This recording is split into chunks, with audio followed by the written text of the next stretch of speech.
నమస్తే బ్రదర్, ఎలా ఉన్నారు? అయిపోయింది, అంతా అయిపోయింది. వార్ 2 వర్సెస్ కూలీ ఈ బాక్స్ ఆఫీస్ వార్ కథ కంచికి చేరింది. ఇప్పుడు కొన్ని నిజాలు మాట్లాడుకుందాం. వార్ 2 వర్సెస్ కూలీ ఈ బాక్స్ ఆఫీస్ వార్ లో కూలీ సినిమానే లీడ్ తీసుకుంది. ఇది మాత్రం అన్ఎక్స్పెక్టెడ్. ఎంతలా అంటే చిట్ట చివరికి 2 తెలుగు రాష్ట్రాల్లో కూడా కూలీ సినిమాదే అప్పర్ హ్యాండ్. మామూలుగా కూలీ సినిమాకి అంటే కూలీ సినిమాని వార్ 2 సినిమా బాగా డామినేట్ చేస్తుంది. లేదంటే 2 డబ్బింగ్ సినిమాలే కాబట్టి, అంటే వార్ 2 హిందీ సినిమా అలాగే కూలీ తమిళ సినిమా కాబట్టి 2 డబ్బింగ్ సినిమాలే కాబట్టి గట్టి పోటీ ఉంటుంది అనుకున్నాం. కానీ ఇక్కడ చూస్తే అంత రివర్స్ లో జరుగుతుంది. అసలు ఎక్స్పెక్ట్ చేయలేదు కూలీ సినిమా ఇంతలా లీడ్ తీసుకుంటుందని. ఎవ్వరూ కూడా ఎక్స్పెక్ట్ చేయలేదు. కూలీ సినిమాకి కార్పొరేట్ బుకింగ్స్ అయితే జరుగుతున్నాయి. ఇది మనం చెప్పడం లేదు, స్వయంగా తమిళ డిస్ట్రిబ్యూటరే చెప్పాడు. మొదటి 3-4 రోజుల వరకు మొత్తం కార్పొరేట్ బుకింగ్స్ అంటే మూవీ టీం వాళ్ళే కొన్ని థియేటర్స్ ని బ్లాక్ చేసి ఆ టికెట్స్ ని తీసుకెళ్లి కొన్ని కంపెనీలకు గిఫ్ట్ గా ఇస్తారు. ఆ తర్వాత వీళ్ళు పెట్టిన డబ్బులే మళ్ళీ తిరిగి రిటర్న్స్ లో ఆ సినిమాకి వచ్చినట్లుగా చూపించుకుంటారు. దాన్నే కార్పొరేట్ బుకింగ్స్ అంటారు. అయితే 2 తెలుగు రాష్ట్రాల్లో కూడా కూలీ సినిమాదే అప్పర్ హ్యాండ్ అయింది. ఇది మాత్రం మామూలు షాక్ కాదు. కానీ ఈ సినిమాలో అంటే కూలీ సినిమాలో ఉన్న క్యాస్టింగ్ అంతా కూడా ఫెయిల్యూర్ క్యాస్టింగే. రజనీకాంత్, ఉపేంద్ర, నాగార్జున, అమీర్ ఖాన్, చివరికి లోకేష్ కనకరాజ్ కూడా లియో సినిమాతో భారీ ఫ్లాప్ ఇచ్చాడు. అలాంటిది ఈ ఫెయిల్యూర్ కాస్టింగ్ అంతా కలిసి వీళ్ళందరూ కలిసి ఒక సినిమా తీస్తే ఆ సినిమాకి ఇంత హైప్ ఎలా వచ్చిందో ఇప్పటికీ అంతు చిక్కడం లేదు. ఒక్కోసారి ఆడియన్స్ మైండ్ సెట్ అలా ఉంటుందేమో. కొన్ని సినిమాలు ఎందుకు హిట్ అవుతాయో తెలియదు, కొన్ని సినిమాలు ఎందుకు ఫ్లాప్ అవుతాయో రీజన్ ఉండదు. ఆ లిస్టులో ఈ కూలీ సినిమాని కూడా చేర్చేయాలి. ఓ 2 వారాలు వెనక్కి వెళ్తే వార్ 2 వర్సెస్ కూలీ కాదు కదా, కనీసం కూలీ అనే ఒక సినిమా ఉందన్న విషయం కూడా మెజారిటీ ఆడియన్స్ కి తెలీదు. వార్ 2 సినిమాకి దరిదాపుల్లో కూడా లేదు కూలీ. కానీ ఒక వారం తర్వాత చూసుకుంటే కూలీ వర్సెస్ వార్ 2 అని వార్ 2 సినిమాకి గట్టి పోటీ ఇచ్చింది.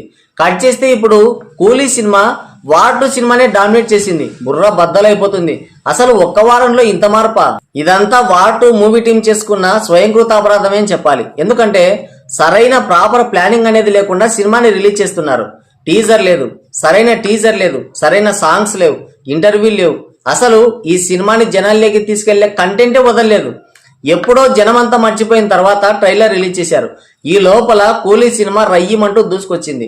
రజనీకాంత్, అమీర్ ఖాన్, ఉపేంద్ర, నాగార్జున ఇలాంటి చాలా పాజిటివ్ ఫ్యాక్టర్స్ కనిపించాయి దాంట్లో. ఇంకోటి ఆ మౌనిక అనే సాంగ్ అయితే ఈ సినిమా రేంజ్ ని నెక్స్ట్ లెవెల్ కి తీసుకెళ్ళింది. అసలు ఆ ఒక సాంగే 500 కోట్ల ప్రమోషన్ చేసిందంటే మీరు నమ్ముతారా? మొత్తం అటెన్షన్ అంతా కూలీ సినిమా వైపు వెళ్ళిన తర్వాత అప్పుడు మూవీ టీం నిద్ర లేచి ప్రీ రిలీజ్ ఈవెంట్ పెట్టారు. పోనీ అదన్నా ఈ సినిమాకి ఏదన్నా ప్లస్ అయిందంటే అది చేసిన మేలు కంటే కీడే ఎక్కువ ఉంది. కొందరి నోటిద్దుల వల్ల సినిమాకి ఎంత డ్యామేజ్ జరగాలో దానికి మించి డ్యామేజ్ జరిగింది. సినిమాకి పాజిటివ్ ప్రమోషన్లు చేయాలి, నెగిటివ్ అంశాలను కానీ ఆ సిచ్యువేషన్ కానీ కంప్లీట్ గా అవాయిడ్ చేయాలి. మనం చేసే కొన్ని చిన్న తప్పులే ఒక్కోసారి పీకల మీదకి వచ్చి కూర్చుంటాయి. ఈ ప్రీ రిలీజ్ ఈవెంట్ లో నాగవంశీ చేసిన కామెంట్స్ వల్ల ఈ సినిమాకి పెద్ద బొక్క పడింది, దాంట్లో డౌటే లేదు. ఇంకోటి ఎన్టీఆర్ స్పీచ్. ఈ స్పీచ్ లో అంటే ఎన్టీఆర్ స్పీచ్ ఇచ్చే టైంలో కొన్ని కాంట్రవర్షియల్ కామెంట్ చేశాడు. అలాగే తన స్పీచ్ ఇచ్చేటప్పుడు ఫ్యాన్స్ పైన ఎందుకో కోపడ్డాడు. అది ఎందుకు అనేది పక్కన పెడితే అది చేసిన డ్యామేజ్ అంతా ఇంత కాదు. నందమూరి వర్సెస్ యాంటీ ఫ్యాన్స్ అనేది పోయి ఎన్టీఆర్ వర్సెస్ నందమూరి అన్నట్టు అయిపోయింది. Balayya versus NTR versus TDP cadre అన్నట్టు అయిపోయింది. అటు ఇటు చెరో తలో వైపున చేరిపోయి వాదించుకున్నారు. ఆ ఇంపాక్ట్ అనేది ఈ సినిమా బుకింగ్స్ పైన కంప్లీట్ గా పడింది. ఇంకోటి బుకింగ్స్. కూలీ సినిమాకి ప్రీ బుకింగ్స్ అనేవి ఎప్పుడో నెల రోజుల క్రితమే స్టార్ట్ అయ్యాయి. కానీ వార్ 2 సినిమాకి నిన్న రాత్రి 9 గంటల తర్వాత ప్రీ బుకింగ్స్ అనేవి స్టార్ట్ అయ్యాయి. ఎంత వరస్ట్ ఇది! టీజర్ లేదు, సాంగ్స్ లేవు, ప్రమోషన్స్ లేవు, కనీసం బుకింగ్స్ కూడా ఓపెన్ చేయలేకపోయింది మూవీ టీం. Waste fellows. ఇంకేం డామినేట్ చేస్తుంది? సరైన ముందు డామినేట్ చేయడం సంగతి పక్కన పెడితే సరైన పోటీ కూడా ఇవ్వడం లేదు. ఒకసారి మనం బుక్ మై షో ఓపెన్ చేసి చూస్తే కూలీ సినిమాకి గంటకి 30,000 టికెట్లు సోల్డ్ అవుతుంటే వార్ 2 సినిమాకి 20,000 టికెట్లు మాత్రమే సోల్డ్ అవుతున్నాయి. చెప్పడానికి కూడా దరిద్రంగా ఉంది. ఇప్పటికైతే వార్ 2 సినిమా పైన కూలీ సినిమానే upper hand. War 2 cinema hit అవ్వాలంటే కేవలం 2 తెలుగు రాష్ట్రాల వరకే 92 కోట్ల షేర్ రావాలి. అంటే 180 నుంచి 200 కోట్ల గ్రాస్ కలెక్షన్స్ రావాలి. ఇక వరల్డ్ వైడ్ గా జరిగిన బిజినెస్ అప్రాక్సిమేట్లీ 340 కోట్లు ఉంది. ఈ సినిమా హిట్ అవ్వాలంటే 700 కోట్ల వరకు గ్రాస్ కలెక్షన్స్ రావాలి. ఇక కూలీ బిజినెస్ విషయానికి వస్తే ఈ సినిమా 2 తెలుగు రాష్ట్రాల వరకు 55 కోట్ల బిజినెస్ చేసింది. ఇక వరల్డ్ వైడ్ గా చూసుకుంటే 304 కోట్ల బిజినెస్ చేసింది. ఈ సినిమా హిట్ అవ్వాలంటే మాక్సిమం 600 కోట్ల గ్రాస్ కలెక్షన్స్ రావాలి. ఈ సినిమాకి ఇప్పటి వరకు జరిగిన అడ్వాన్స్ బుకింగ్సే 100 కోట్లు పైనే ఉంది. మరణ మాస్ ఇది. అయితే ఇది కేవలం రిలీజ్ వరకే.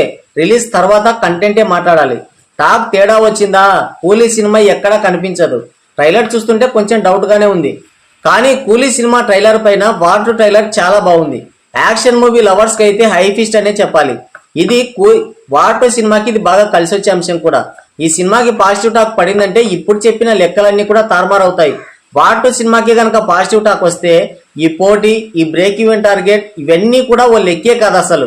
ఎదురుగా రజనీ ఉన్నా గజనీ ఉన్నా తొక్కుకుంటూ పోవడమే. మరి ఏం జరుగుతుందో చూడాలి. ఇప్పటి వరకు చూసుకుంటే వార్ 2 సినిమా పైన కూలీదే ఫుల్ డామినేషన్. రేపు సినిమా రిలీజ్ అయిన తర్వాత కంటెంట్ అలాగే టాక్ ను బట్టి వచ్చే డే 1 కలెక్షన్స్ ను బట్టి చెప్పాలి. మరి దీని గురించి మీరేమనుకుంటున్నారో కింద కామెంట్ చేయండి.